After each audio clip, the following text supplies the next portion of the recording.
Okay students, chapter number 6 solutions में जो हमने डिस्कस किया था प्रीवियस लेक्चर में सॉल्युबिलिटी के टॉपिक को हमने डिफाइन भी किया था कि number of grams of solute dissolve in 100 gram of solvent to prepare saturated solution at particular temperature. Means कि आपके पास पर्टिकुलर टेम्परेचर पे आपने काम करना है।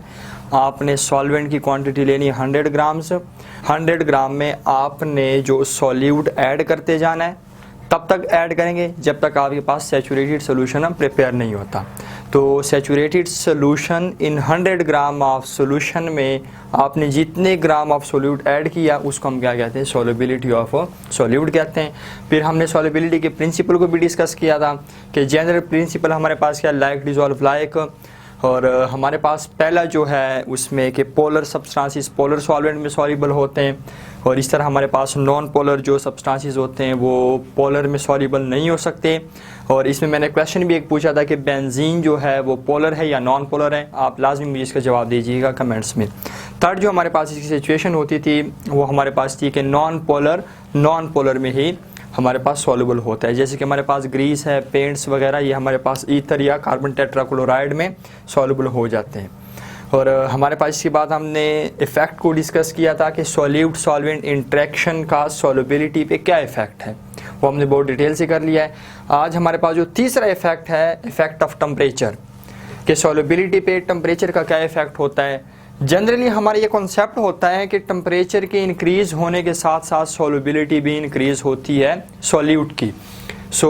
हमारे पास ऐसे है नहीं, वैसे हमारे पास नॉर्मली हर केस में आपके पास ऐसे नहीं होता कि आप टेम्परेचर इंक्रीज़ करेंगे तो सॉल्यूट की जो सॉल्युबिलिटी है वो भी इंक्रीज़ हो जाए। ये बात सही नहीं है। आपके पास 3 केसेस होते हैं इफेक्ट ऑफ टेम्परेचर में। हमारे पास 3 केसेस आएंगे। पहला केस जो हमारे पास है, हीट इज़ एब्जॉर्ब्ड, मीन्स कि हीट एब्जॉर्ब होगी। देखिए हमारे पास आप टेस्ट ट्यूब ले लें, टेस्ट ट्यूब में आपने वाटर लिया है, उस वाटर में आप सॉल्ट्स ऐड करें। जैसे हमारे पास पोटाशियम क्लोराइड है, इस तरह हमारे पास सोडियम नाइट्रेट है। ये देखिए हमारे पास पोटाशियम क्लोराइड, साथ हमारे पास सोडियम नाइट्रेट NaNO3। आप टेस्ट ट्यूब में अपने वाटर ले लिया है, हम सपोज कर रहे हैं, उसमें आपने इनमें से कोई भी एक सॉल्ट ले लिया, पोटाशियम क्लोराइड ले लिया, सोडियम नाइट्रेट भी ले लिया।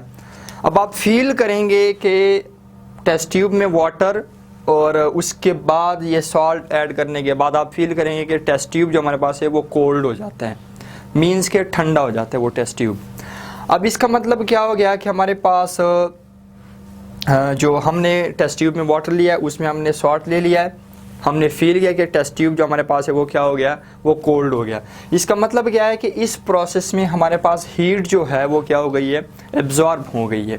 और हीट एब्जॉर्ब कैसे हो गई, क्योंकि हमारे पास जब टेस्ट ट्यूब जो है वो कोल्ड हो जाता है, इसका मतलब ये कि सराउंडिंग से हमारे पास इसके अंदर हीट एब्जॉर्ब हो गई, इसलिए हम कोल्ड को फील करते होते हैं। इसका मतलब क्या हो गया कि हमारे पास अगर ऐसे सॉल्ट्स को जब हम डिज़ोल्व करेंगे टेस्ट ट्यूब कोल्ड होगा, इट मीन्स कि हमारे पास हीट एब्जॉर्ब हो गई है। और हीट एब्जॉर्ब हो गई इसका मतलब क्या हो गया कि ये कौन सा प्रोसेस है, ये हमारे पास एंडोथर्मिक प्रोसेस है।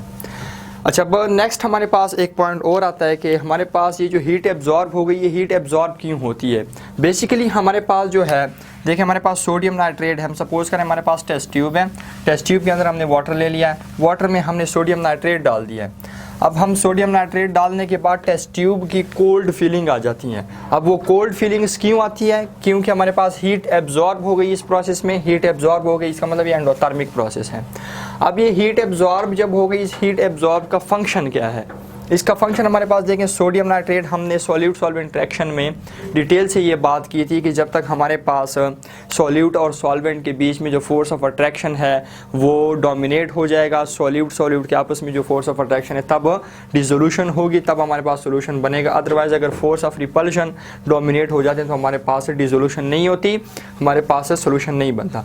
देखिए हमारे पास सोडियम नाइट्रेट है, ये हमारे पास आयंस में कन्वर्ट तो होगा, sodium positive NO3 nitrate ion हमारे पास नेगेटिव। हीट जो बेसिकली होता है एब्जॉर्ब जो होती है वो इसके बीच में जो फोर्स ऑफ अट्रैक्शन होती है वो इस फोर्स ऑफ अट्रैक्शन को ख़त्म करने के लिए होती है।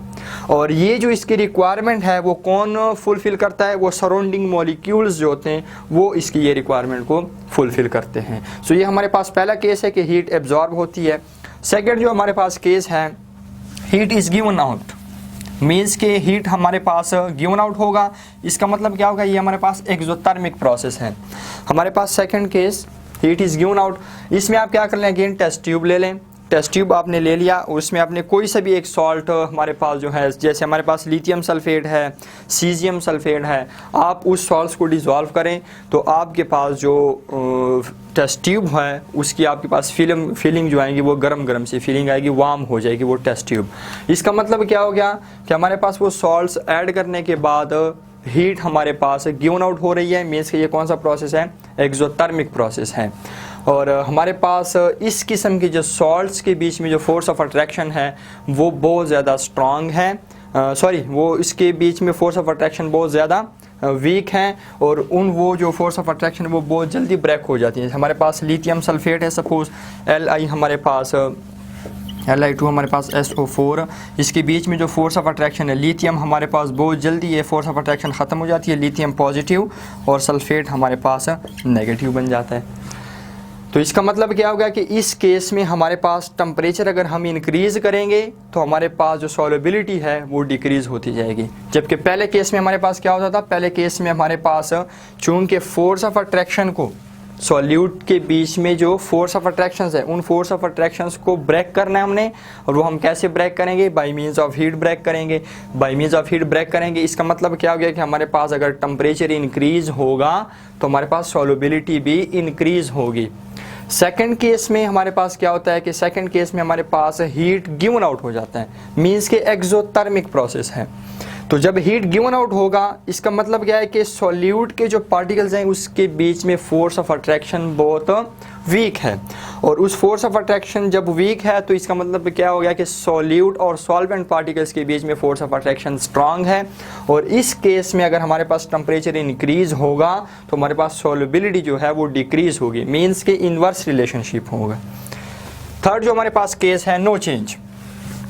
कुछ केसेस आपके पास ऐसी भी होंगे कि आपके पास टेस्ट ट्यूब की ना तो कोल्ड फीलिंग्स आती हैं ना आपके पास वार्म फीलिंग्स आती हैं, कोई हीट चेंज नहीं होती। जैसे आप सोडियम क्लोराइड को आपने टेस्ट ट्यूब में वाटर लिया है, उसमें आप सोडियम क्लोराइड को ऐड कर दें, सिंपल आपके पास सोडियम क्लोराइड डिज़ोल्व हो जाता है, कोई चेंज हमारे पास नहीं आता। तो इसका मतलब क्या हो गया कि हमारे पास थर्ड केस में कुछ सब्सटेंसेस की डिसोल्यूशन पे, कुछ सब्सटेंसेस की सॉल्युबिलिटी पे टेम्परेचर का कोई इफेक्ट नहीं होता। सो ये हमारे पास effect of temperature on solubility, इसके तीन केसेस हैं। Heat is absorbed, heat is given out, no change. Again मैं ब्रीफली एक्सप्लेन कर रहा हूँ। हीट इज़ एब्जॉर्ब का क्या मतलब है, टेस्ट ट्यूब में वाटर ले लिया है, वाटर में आपने सॉल्ट्स ऐड कर दिए, जैसे आपके पास सोडियम नाइट्रेट वगैरह है, तो हमारे पास हीट एब्जॉर्ब हो जाती है। और हीट एब्जॉर्ब कैसे होती है आपको कैसे पता चलेगा, आपके पास जो टेस्ट ट्यूब है वो कोल्ड फीलिंग्स आ जाएंगी। अब हमारे पास हीट एब्जॉर्ब क्यों होती है, क्योंकि हमारे पास जो सॉल्यूट के पार्टिकल्स हैं उसके बीच में फोर्स ऑफ अट्रैक्शन बहुत ज़्यादा है। उस फोर्स ऑफ अट्रैक्शन को ब्रेक करने के लिए हमें हीट अप्लाई करना पड़ता है। और हीट हमारे पास अप्लाई करने का मतलब क्या हो गया कि हमारे पास जो है इस किस्म के केसेस में सॉल्युबिलिटी इंक्रीज़ होती है किसके साथ, अगर हम टेम्परेचर को इंक्रीज़ करते हैं। और ये हीट हमारे पास कौन प्रोवाइड करता है, सराउंडिंग मॉलिक्यूल्स जो होते हैं वो इसको प्रोवाइड करते रहते हैं। Second case heat is given out है। इसमें हमारे पास क्या होता है, जब आप सॉल्ट जैसे सीजियम सल्फेट है, लिथियम सल्फेट है, जब आप टेस्ट ट्यूब में वाटर है उसमें ऐड करते हैं तो आपके पास जो हीट है वो गिवन आउट हो जाती है, मीन्स कि हमारे पास एक जो थर्मिक प्रोसेस है। और हमारे पास जो इस केस में मतलब क्या हो गया कि हमारे पास जो सॉल्यूट के पार्टिकल्स हैं उसमें फोर्स ऑफ अट्रैक्शन जो है वो बहुत वीक है, और सॉल्यूट सॉल्वेंट के पार्टिकल्स में फोर्स ऑफ अट्रैक्शन बहुत ज़्यादा स्ट्रॉन्ग है।